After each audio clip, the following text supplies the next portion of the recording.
Welcome back to the Act Two podcast, a podcast for the real-life working screenwriter. I'm Tasha Hugh. And I am Josh Hallman. And we are Act Two, a network and support group for the everyday working screenwriter, of which this podcast is just one of the many initiatives that we do. Thank you for joining us here. We also have our Patreon that we talk about all the time, but I'm going to talk about it again because this month we have a kind of Q&A workshop for our Patreon members. So head on over to Patreon, sign up for the higher tier, because that has the most bonus content. And for those tier members, every month we do a special live kind of bonus content. So for this month, it is going to be a live Q&A. So people have come with their log lines, they've come with story questions, they've come with industry questions, broad, specific, all of the above, and we talk about them together, Josh and I, and as a group. It's great. Yeah. If you don't want to do that, you hate Patreon and you hate giving anybody money for anything, that's also okay. Remember to subscribe to the podcast because then you get all the updates on our upcoming topics, and then you can give us a rating, you can write a comment, which helps us out. So if you like the podcast, we implore you to do any number of those things, and that would be very helpful. You can also DM us with any questions or topic suggestions you may have at ActTwoWriters@gmail.com, all spelled out, or on our Instagram and Twitter. I am Story Thursday on Instagram and Tasha 3.0 on Twitter. I'm Joshua Hallman on Twitter, Josh Hallman on Instagram. Tasha. Joshua? Buried the lead. Did I? We fired up our podcast, and there was a big earthquake. We're alive. And I was just thinking to myself, am I equipped to do this podcast? Now I'm like, I'm nervous. This is how dedicated we are. Josh taking his podcast when his back is broken, during earthquakes. It doesn't matter. We are here. I know we have some things to get into, but I do want to say a special thank you to everybody who has reached out to me with their lower back solutions and their emails of sympathy and what are you doing with yourself messages. I appreciate it. You're sitting up now, which is definitely a positive improvement. These are the times I don't know if I could be a spy anymore. Like, I'd be the guy who's like, I actually just watched the movie The Union on Netflix with Mark Wahlberg and Halle Berry. Uh-huh. And it's basically a movie I maybe should have written, but it's about this a small town guy who gets recruited by his high school girlfriend to go on this like adventure and spy espionage stuff. Anyway, cool. It's Marky Mark. Very Josh movie. Mark Wahlberg, he's fighting someone at one point and he falls through a wall and like lands on his back, rolls off and keeps fighting. And I'm at that point in my life where I was like, yeah, that would be a back problem. That's not realistic anymore. It's like there's these turning points in your life where that day you realize I'm not going to be a Major League Baseball player. Mm-hmm. I'm not going to play professional football. I'm not going to be a spy. Like, these are important, really horrible moments in your life. So my sympathies for you today, because I'm sorry. But to be fair, Mark Wahlberg definitely didn't do that. And he would have hurt himself even worse than you, I bet, if he did that stunt for himself. Thank you. I don't know if that helps you at all. It does. It does. Anyway, how are you feeling? I have a shoulder thing. I can't sleep. And guess what, Josh? Mine is because of writing posture, is what my physical therapist has said. And she told me, and this is to everybody, okay, because we're all writers. We all have the same problems. We have tendonitis in our wrists. We have back, shoulder, upper back, lower back problems, hip problems, because we sit all the fucking time. So my physical therapist warned me in a very like mom voice, you have to address this posture issue now, because you are going to get older, and all of the old people that you see here today, they are here because they had bad posture and they hurt all of their muscles and they had to have all kinds of surgeries in their shoulders because they just didn't sit up straight. I understand. Like, oh God. Listen, writing it's a hard sport. It takes a toll on your body, and it is true. We should do an episode where we bring on a physical therapist just to talk about the posture and issues that come with writing. Josh, when you go to physical therapy next, will you ask your physical therapist? It's insane that you say this because she has seen me wear my Act 2 shirt. We've talked about the Act 2 podcast. And jokingly, she's been like, all right, cool. Can I come on the podcast? Yes!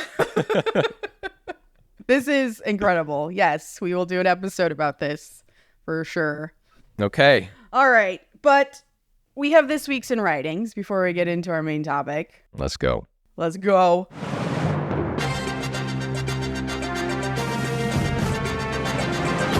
This week in writing. So I had the great honor of going to the Creative Arts Emmys, which was last week. And I went there. I was supporting my wife. I was there. I messaged you. I said, hey, you're going to be at the Emmys next year. So 2 things came from this. Number 1, when I was at the Emmys and seeing people get their awards, it was a reminder of the community that is Hollywood and how much I loved it and like the time and effort that everyone puts into it because, you know, you hear from people who are in art departments, editors, obviously writers, people, every department, right? And you just, sometimes you kind of forget that how much goes into making what we do. As a whole, I just love it. And it was it. I had that inspiring moment sitting there just being like, this shit is awesome. Like this is awesome. It's a very cool job. This is just awesome. So that's part 1. It's a 2-parter from the Emmys. Part 2, I was at the after party. What's that like? It was great. Someone said to me, if you could have written any film in the last 10 years, what would it have been? Ooh.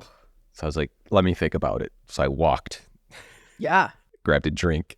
Yeah. The lights were like kind of flashing. People were playing music. And it took me back into this environment that felt familiar to me. Okay. It was almost like John Wick walking through a hallway. And I sat down and I said, John Wick. And that's the movie I would have written in the last 10 years. Off the top of your head, Tasha. Oh, God. Time has no meaning to me. So what is even what's 10 years ago now? No, for sure. I was like, True Lies. You don't have to answer it. Just let it marinate. Oh, it'll percolate like you did. Okay. That's going to distract me the whole podcast, though. No, absolutely.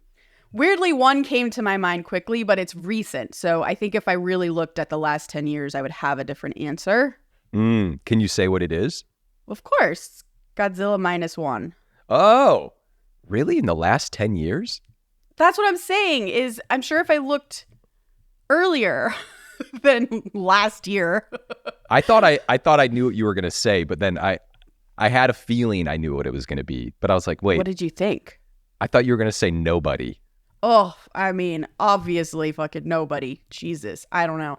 It's honestly a toss-up between those two because Godzilla -1 is so awesome because it is a genre movie. It is a monster movie, which is like Tasha's jam, but it makes you cry and it's so thematic and it's so character-driven and it's so beautiful and it's really just a drama.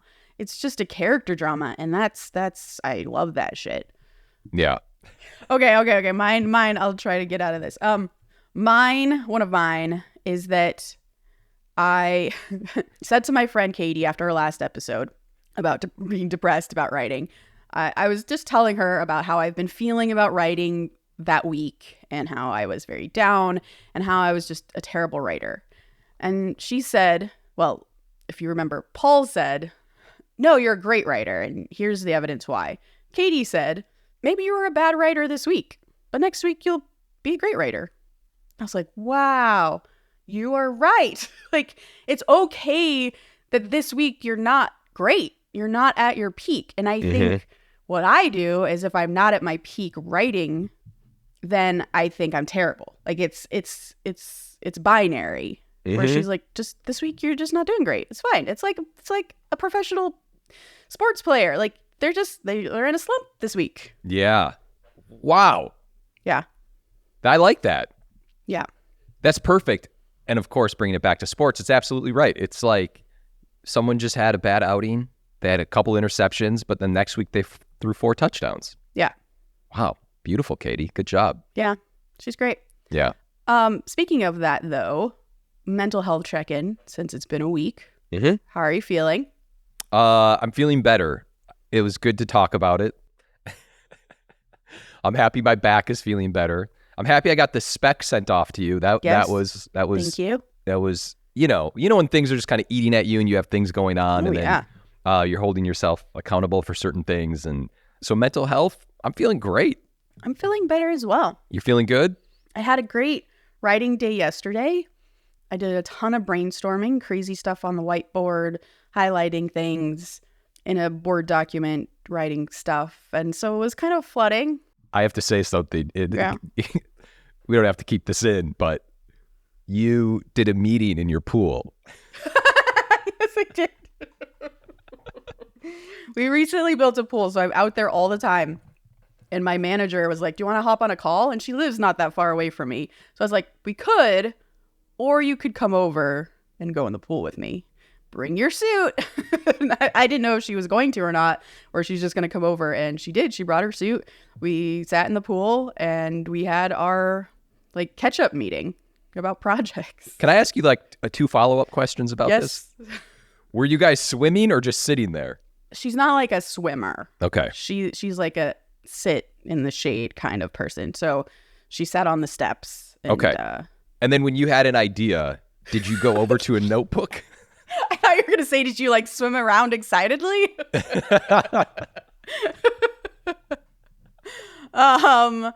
No. And it's partly because my dog was in the pool as well. Oh my God. What a party. It was. And she kept going out of the pool and shaking water all over. So we couldn't have a notebook because of that reason. However, yes, the ideal would be put a notebook right outside and then we would just and a towel and just dry our hand off and then write stuff. So now we know now for our second pool meeting what to shift. Yeah, it's great. And it was, it's also just generally a reminder to have more fun with your job. Just don't take it as seriously as we do. It's great. Okay. Let's get into the topic, which today is learning to be flexible when you are writing. Something came up for me, which is what inspired this idea, where a lot of people were telling me, I guess giving me feedback or telling me to change things or arguing with me about how something should be done. And it reminded me a lot of things, not to get defensive, not to be precious, not to have ego, all the things about being flexible as a writer and how important that is in reality. Because I think as writers, particularly in the early stages, we write something because we're writing on spec and we're like, this is genius. My word is unbreakable, and you will never find another writer who is as insightful and clever as I am. You change nothing. When you buy this script from me, it's because you love it so much. You're going to greenlight it as is, and nobody's ever going to change anything. And just it's all of that is an untrue. And so we are going to talk today about when the need to be flexible comes up and how to be flexible and why flexibility is important, whether you're writing with a partner, you are writing with producers, you are writing with IP holders, you're in production and you have a team, whatever it is, flexibility. As you were saying that, I was just thinking, going back to what I was saying about how you work with teams and, I saw people give acceptance speeches at the Emmys and everything like that. And it is a reminder that it's a team sport. You have to work with other people. You have to adjust on the fly. Well, let's talk about the sort of more personal one, which is writing partners, since we are currently writing partners on something. Oh, yeah. Can you point to a time in our brainstorming / writing where you had to be flexible? And what is the reason you had to be flexible and how did you handle it? I'm genuinely saying this. This is not me just making this up. There was not a time that I disagreed. I think, yeah, I agree. With you and I, there's things, as it turns out, we have a female lead. So if I were to say something and you were to say something else, I just automatically, I'm like, yeah, she's probably right. Absolutely. In our case, unless you tell me otherwise, I thought there was some good, it was fine. There was no okay, fine, compromising or anything like that. Mm-hmm. Yeah, I totally agree. And it didn't mean that every single time you or I pitched something, we agreed with it. Yeah. But if I pitched something and you were like, that's not quite right, It'd be like, Yeah. okay, well, what is your gut telling you? And then usually your gut or my gut was right. And I think that's very helpful because it was never about ego, right? Like you never said, don't do that because my idea is better, or don't change that because that's my idea. Right. Correct. It was more like, okay, what is my gut saying? My gut is saying, oh, my gut's saying that's better. That's a better idea. Let's go do that one. Yes. I have been in a position where I've written with someone before where there was a little like tension in terms of like what something should be. And as the someone I was writing with actually had a very, very strong personality, very opinionated individual. He really wanted it to be a very specific way. I remember just kind of like not saying, like speaking my mind and just kind of going with some of the changes. And it really does cause problems down the road. You kind of like resent moments of the script. Yeah. But it's also important to kind of figure out the proper way to speak your mind and then just kind of marinate on it rather than having to like have a confrontation about an idea or something. For sure. And not to like throw a spotlight on that person that you're referring to, but can we talk about like the toxic version or like the other version of a writing pair where it's someone who, like, I don't want to put words in your mouth. Did he operate from a place of ego, or was his gut just telling him that the movie was different than you imagined it? I think it was a little ego. You know, it was one of those things where there was like comedic moments where it would be like, oh, this is like, he would say, oh my God, this is going to be hilarious. This. And I'm like, I don't really like that moment. This is why this doesn't work. Well, no. This is like, and then it's almost like a steamroll. Like someone just like doesn't hear you and they just kind of like keep talking. And that's what I have found in like, anytime I've had a bad experience, it's like someone just not really listening to you or even taking the time to really explore why something doesn't work or why you think something doesn't work, as opposed to like, okay, yeah, that could work, but let's talk about why it doesn't work. That is the best point, because if you disagree with something that I believe in our spec, let's say, I feel like my response was, okay, tell me more about that. Tell me more about why you're feeling it. And sometimes you were just like, I don't know, Tasha, I don't feel like that's right. It's like, well, talk about it. And even if you don't know the answer, like, let's converse about it until you figure out what's wrong. And I think, that makes for a better script. If you're sensing something that's wrong, it's probably wrong in some way. Or if it's not, it really helps me to kind of prove to you that it's right by talking through why I think it works. And then you can hear the full reason of why I think it works. And we can have a discussion about that. And I think it's important to remember that at the end of the day, you are trying to write the best possible script and story. You're not trying to write my script. You're trying to write it's like an objective thing that's out there. You just want to make, like, in working on 2 TV shows, like, you just want to make the best show. I don't care whose idea is the better idea. As long as it's good, it goes in.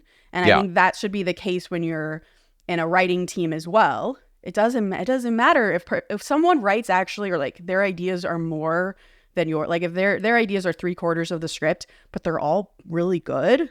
That's fine. That's okay. It's a better script. And that's all that you should care about. Totally.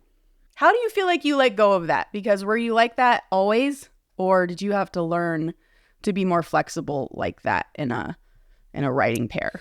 I'll be honest, like, you know, you start writing early on and you're kind of married to certain ideas, and it takes a while to become flexible, I think. And it also, you have to find that balance of not being a total pushover because you're feeling insecure about your idea, and then as opposed to holding on to an idea because you think it's the right one, or because you don't want to do a massive rewrite, or because of, you know, whatever it may be.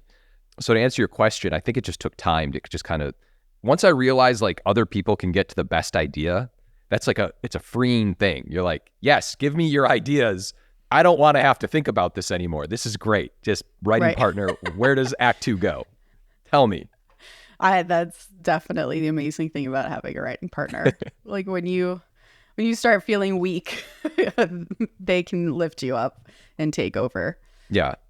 Have you had any problems with any writing partners? I have written with people who disagreed with me on how dialogue should happen or how a character would behave in that scene. And we've had to have, in some cases, like a little bit of an argument about it, but it was always, this is how I see this working and this is why I think it works.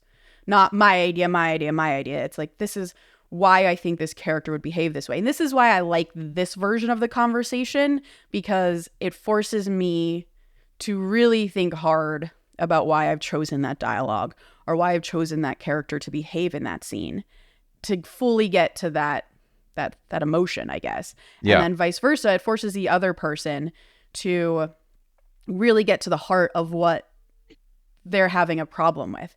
Because oftentimes I have found with writing partners, producers, everybody, that they will say one thing, like, I don't like how this phrase of dialogue makes the character feel. I don't like him in this scene. And I'll be like, well, you're not supposed to like him in this scene. So why is that a problem? Tell me more about what you don't like about it. And then come to find out the truth is that 2 scenes after, this character is going to be portrayed as very heroic. And so 2 scenes earlier, if you don't like him, that's going to cause a problem and it's going to make the audience not care about that heroic moment. Well, that's interesting. That's something to pay attention to. How do we fix that? So I've had like difficult conversations with people that I've written with, but I think ultimately I stand my ground when I think it's important. Yeah. And I don't cave if I think it's going to weaken the script, but I will be flexible on how we might get there. So like if that line of dialogue feels important, I may relook at how he says it. Literally, it might be like an acting thing.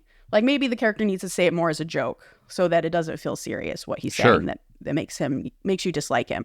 So it's having a lot of conversation around sometimes very minute things and being okay that you're having these conversations with people.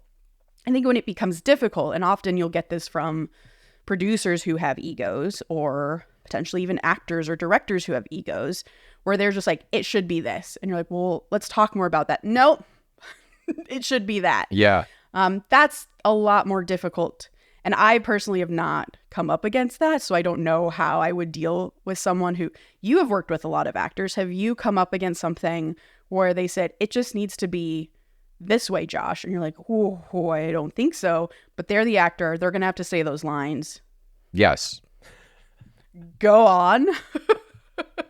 I have been in that scenario where you're working with the actor and the reason this movie is in the position that it's in is because of an actor or an actress, and you're going over the script with them and they just don't like the way something is for whatever reason. This isn't this. I don't like this moment. I don't like the way that this dialogue is written, whatever it may be. So you change it and you just move on. Have you ever changed something for the worse, or did you find a way to still make it good, but also hit what they were bumping on? In my opinion, I have changed things that I just was like, you know what? This is not my battle. I mean, I'm not going to win this battle. Excuse me. I'm a lowly writer. Like, you know, you've confined yourself in a position where the actor and producer have a relationship. You're in the room or you're on a project because of because of this one person, and that one person wants a change. Right. You just go with it. I have kind of backdoored my ideas into like, hey, you give me an idea that you're like, I want this scene to kind of play out this way. And you kind of can bring remnants of the old, of like what you want. Like there are different ways to kind of slide in and make your soul happy, I suppose. But I'm also much more accepting. Like at some point you just kind of have to understand, you have to read the scenario and be like, this is it. It is what it is. It's a group project. It's a group project. Yeah. Yep. Even though you know in your gut that you are 100% right and other people are bending at the will of this one person. Yeah. You know what I've come across too is an actor asking for something. You saying, yeah, absolutely, we'll do that for sure, because you make them happy. And then you change it in post or like you get an alt on the day and you just, let's just try it. Let's just try this. And they feel heard, because ultimately that is a big part of what people want when they are collaborating with you and being a part of a project is they want some ownership of it, which makes sense, especially if you're an actor. You're the front and center person portraying this. We get to hide behind just like a title card on black, and then no one ever sees us. They're front and center on everything. So I get that. So a lot of it is letting that person feel heard and acknowledged. Yeah. And sometimes being a little bit creative of how you get the best idea, regardless of their thoughts. No, totally. It is interesting as well because there's always the other side. Like that person believes fully like they are correct. And there is a reason. Maybe they can't get to the reason. They can't express it. But you're right. I get it, right? If someone doesn't want to say something because that's not the way they would deliver it, fine. Like that makes all the sense in the world. I've had a lot of actors saying, well, why am I saying this right now? Or like, what is my emotion right now?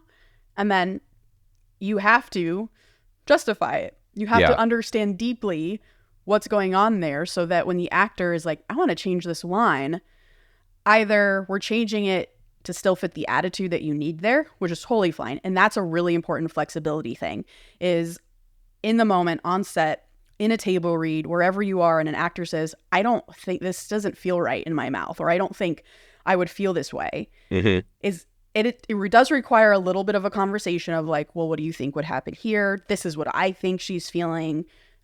This is why I think she's reacting this way, aka this is why I wrote this line. But if they feel against it, something you have to figure out is how to convey the same attitude that you believe is right, but fit what the actor also needs for their character in that moment. It's a very tough part of the job, but it's something that we all have to do eventually. But it's exciting. It is. It's fun. It's like puzzle solving. It's fun and stressful all at the same time. It's great. I have made changes that I didn't want to make in the moment, and I was like adamant that they would be very bad changes. And then like a week goes by and you read the script and you're like, wait, where were those changes? I don't even remember anymore. Oh my gosh, all the time. So there is that. Something that I've heard from writers who typically co-write a lot with someone is, in terms of their sort of mental growth and being flexible, is that when they first started with a partner, they were always very clear on like, well, my partner wrote this part and I wrote this part. Like they could just sense it when they were reading it. They would judge the other stuff more than they would judge their stuff. And then they grew into a place of flexibility where they no longer judge it, but B, they like no longer really notice it. They were able to kind of take themselves out of that subjective place and into that objective place that we were talking about before, of being like, is this a good page? Is this good dialogue? Like, regardless of who wrote this fucking scene, is it good? And I think that's something we should all aspire to do if we are writing with partners, or, you know, anyone gets into any of our scripts and kind of fudges around. So that's the last thing I'll say about writing with a partner. Let's move into writing with producers, Joshua. Yeah. This is hard.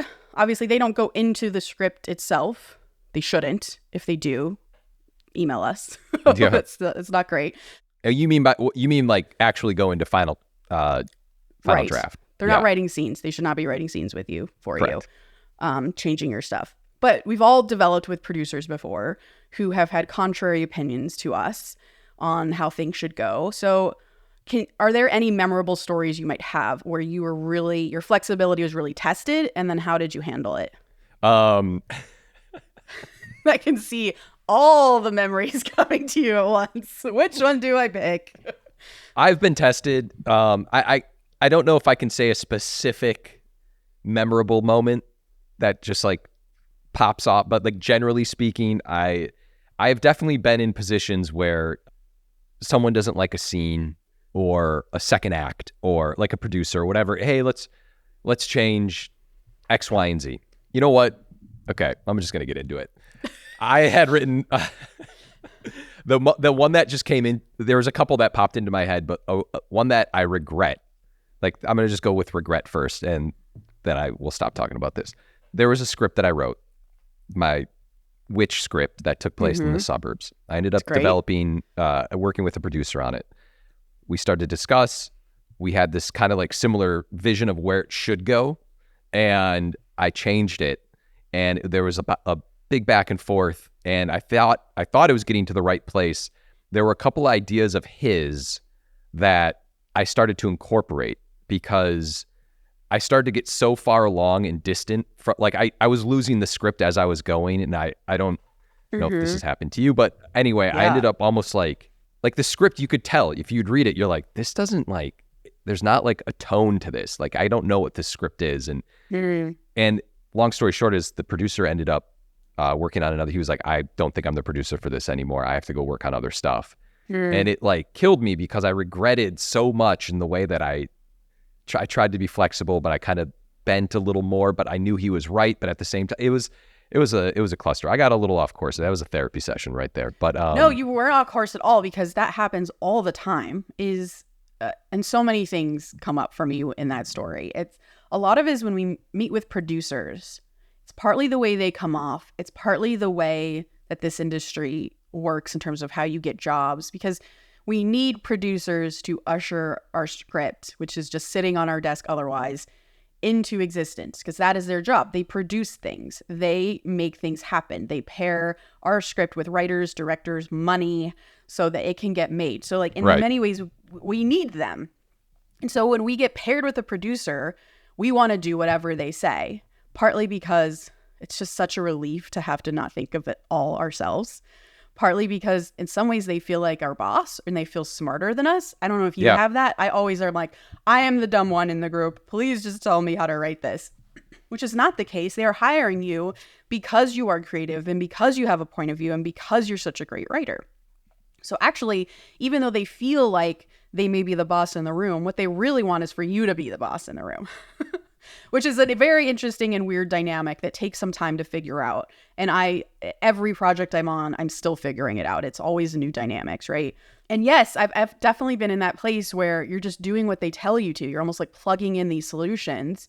And then suddenly you have what becomes a collage of a script instead of a whole cloth, seamless story. Yeah. Because that's what happens when you start plugging in a non-writer's ideas and trying to fit what they want, until suddenly they don't like it and they don't even know why they don't like it.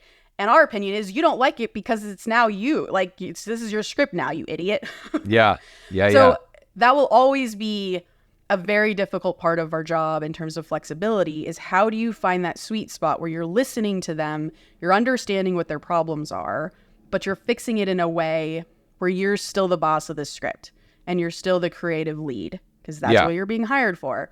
And it's so freaking hard. And I'm dealing with it now on everything, because that's just the way it goes. But on one thing in particular that I'm thinking of, where the producers have changed their minds about what the story should be multiple times. And it's their story. They're hiring me to write their story, the same way someone hires a contractor to build their pool, right? I'm going to listen to you and I'm going to tell you, just like a contractor would, why those things won't work. But if you still want them, then I have to somehow make a functional pool while still fitting with what you're requiring of me, because you're paying me. And that is a very hard place to be in. But something that producers really love is when, and this is something I've been praised on this project I'm talking about, where they come in very strong. They come in, again, very boss-like, like, I have the answer and this is what it is. But that's often just how producers present themselves. And they appreciate when I hear them and I'm like, yes, I see why that's good. It's good because of X, Y, and Z. And I can see that working. But also it doesn't work because of this reason. And this is really what we need to pay attention to, is the problem in your idea. Surprisingly, they don't react with, well, just do it anyways, Tasha. It's my idea. They react with, oh, I really appreciate you taking creative control of this. So like, it is such a fine line. If you lean the other way, you get what Josh did. If you go the other way, you just become an asshole who, like your other writing partner, it's all ego driven. So there's no answer except like also every relationship is different. So as much as we can give advice about how to handle something, it's also personalities in the room. Like sometimes what a producer needs, and I've done this before, is for you to just say, yeah, that's great. That's a great idea. And then you go off to write and you don't do any of their ideas.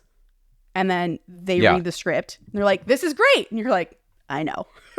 When you're in the heat of the moment with everybody and you're like, oh my God, I can't believe they're saying this. This is the worst note ever. There are certain people you can just be like, that's a great idea, and just not even touch it. And then if they maybe bring it up again, you could be like, the reason why I don't think it worked is because I tried it, but it didn't work. I tried it, but it didn't work is a great response. Yeah. And usually those people are the ones where your gut is 100% sure that that idea is bad. Yeah. Like they didn't think that through. That is a weird reaction, or they're reacting to something that will get solved in the process of writing the script or changing other things. You're just like, yep, that's a great idea. And you'll solve it in another way. And that comes up for me all the time with like studio execs, for instance, where we'll get a note and be like, well, it will work once the actor does that line. So I'm not gonna address that. But I'm gonna tell them that was a great idea. Yeah. But that's partly where that's part of your job is to actually do that, is to actually filter through notes that are bad, deal with them respectfully, but don't honor them. And there's one writer that comes to mind that I've talked about before on the podcast that is an example of someone who will take every producer note because he's so scared of nothing getting made that all of his scripts become bland and nothing has gotten made. And so the problem with him is that he doesn't step up and say, look, I know what the story needs to be, and this is how it is. Your note is great. This is how I'm going to address it in a way that's better for the story. So flexibility with producers, very important. And I also think with producers in particular, because in some ways they are our bosses because they are paying us for things, respectful attitude always. Yeah. I was going to say that, the respectful attitude rather than the FU attitude. Yes. But also you reminded me, like, sometimes you kind of have to do a gut check on yourself. And if you're kind of the problem, then... like, how often is someone giving this note? Like, they're just always giving this note? Is that what you mean? I mean, like, how often are you being combative and saying no to a producer? Like, maybe sometimes you have to open up and be flexible and be open to certain ideas. That's all. Yeah. I remember, and I'm not going to remember the specifics, but if you remember on Bloodborne, the woman script that I've developed for like fucking 5 years, I really tested the limits of writer's group patience by submitting this thing constantly. I have such a vivid memory of that script.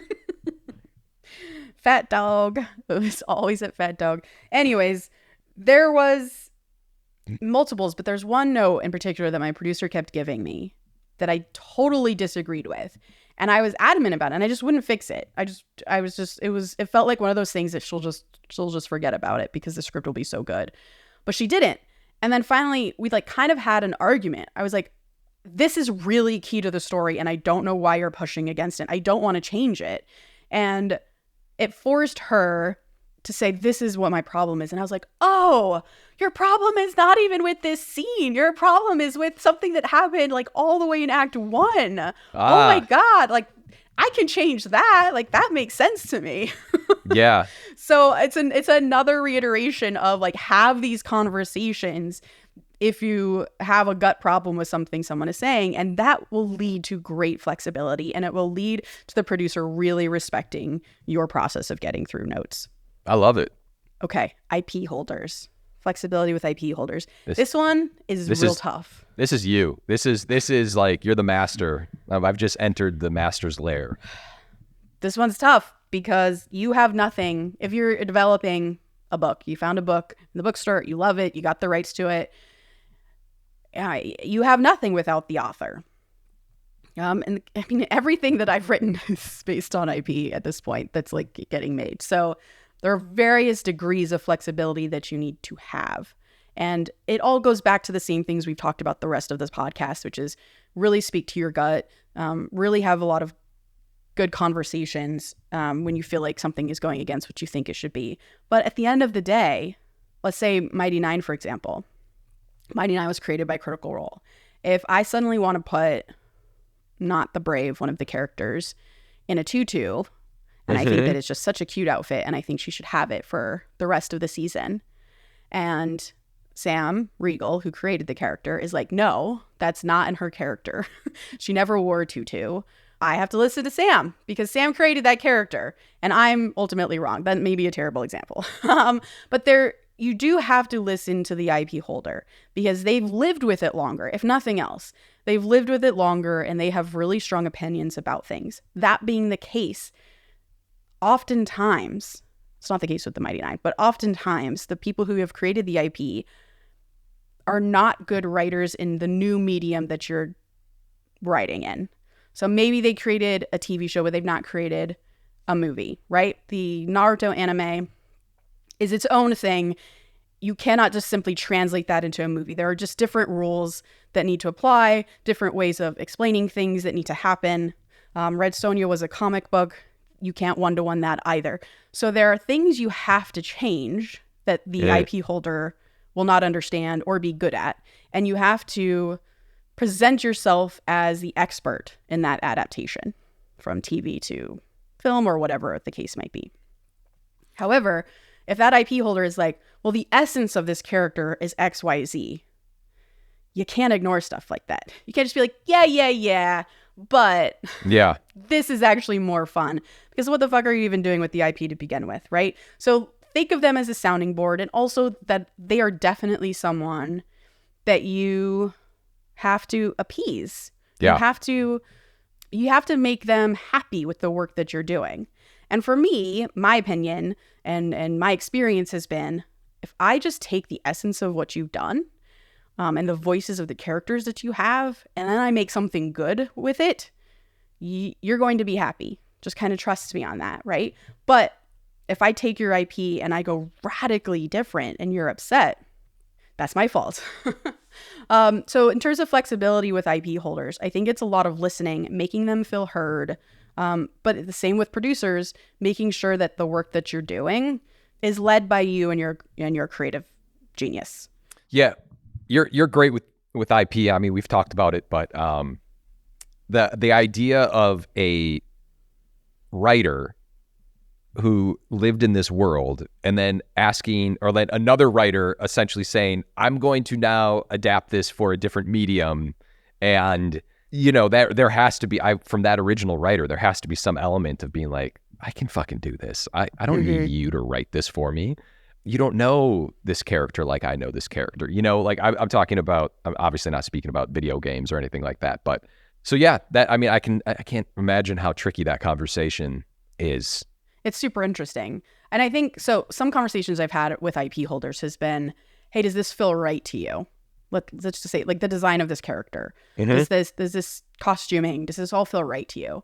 And if they say no, then you say, well, tell me what's wrong. Tell me what's up. And then you can say, well, I think the reason it is this way is because of this. And again, it's having that conversation, having that back and forth. And you may be able to convince them that you're right, if you are right. But you also need to hear their concerns. And if it doesn't matter to you that much, if like actually the character wore pink and not green, like fucking fine. Yeah. Right? Like learn what to let go of. Again, drop that ego, be a collaborative partner. We can go on and on about IPs and specifically like how to adapt, which we should and have. But that's another place where flexibility becomes very key and also very tricky. The last one, which we'll talk about, we'll get through quickly, is when you're actually in production on something. And we already kind of talked about this with actors. It's a very similar thing, how to be flexible with that. And one example that comes to mind is a feature that I was writing. The director said he didn't like the opening. I loved the opening. I thought it really grounded you in character right away. It grounded you in world. I thought it did all the things that an opening should do. And I thought it was clever because I'm so clever. But he didn't like it. And I heard his version of what the opening should be, and I hated it. I thought it was stupid. I thought it set up the wrong tone. It did all the things wrong. And I lost it. I was like, oh God, I give up. I can't put my name on this project. It's so stupid. And then I sat with it for a couple days and I realized I can make a version of this work and I can give him what he wants and still set the tone correctly, because he still wants the tone. Even though his pitch was very off tone, he wanted to maintain the tone. He just didn't, he wasn't able to articulate that correctly. And so I gave him plot-wise his version of the opener, but I sort of made it my own and like made it work with the rest of the script that exists. Because again, that's a gift that writers have, is being able to see the whole picture rather than sort of individual scenes, which, by the way, that's a gift that directors have, is like, how am I going to functionally create this scene? So having those two opinions is extremely valuable and very fun to work with. So that is a way to be flexible, right? Is to give the director what they want or the actor what they want without compromising the whole. And that is another part of our job that is very difficult. It is a skill that you learn, and it is a skill you have to be aware of is something you will need. Because I think that blindsided me. Because I always, again, thought, here's my script, go make it. Have fun. Yeah. I didn't realize that I would be constantly writing the entire production process. And you are. And it's for these reasons of needing to be flexible as things come up. That is our TED Talk on flexibility. That's great. It's funny because I felt like I probably could have talked about this for like 4 straight hours. I agree. It's such a big part of our job. Yeah. And there's so many stories and examples we have that we could just go on forever. Which I'm going to pose that as a question to our listeners right now. If there is more within these little examples that we've given that you would love some more explanation about or more stories about, please let us know, because we know that, within an hour length podcast, we can't possibly get to everything. But yeah, let us know. This is an important topic for us as writers. And if you do it well, I think you succeed as a writer in your career. I agree. Okay, quote of the day. Nice. Don't ask what the world needs. Ask what makes you come alive, and go do that. Because what the world needs is people who have come alive. Howard Thurman. Please remember to rate and subscribe. Follow us at ActTwoWriters for more awesome writing stuff. You can follow me, Tasha, at Story Thursday on Instagram or on Twitter at Tasha 3.0. I am Joshua Hallman on Twitter, Josh Hallman on Instagram. And as always, the Act Two podcast is a production of Act Two, a network and support group for the everyday working screenwriter. This episode was edited by Paul Lundquist.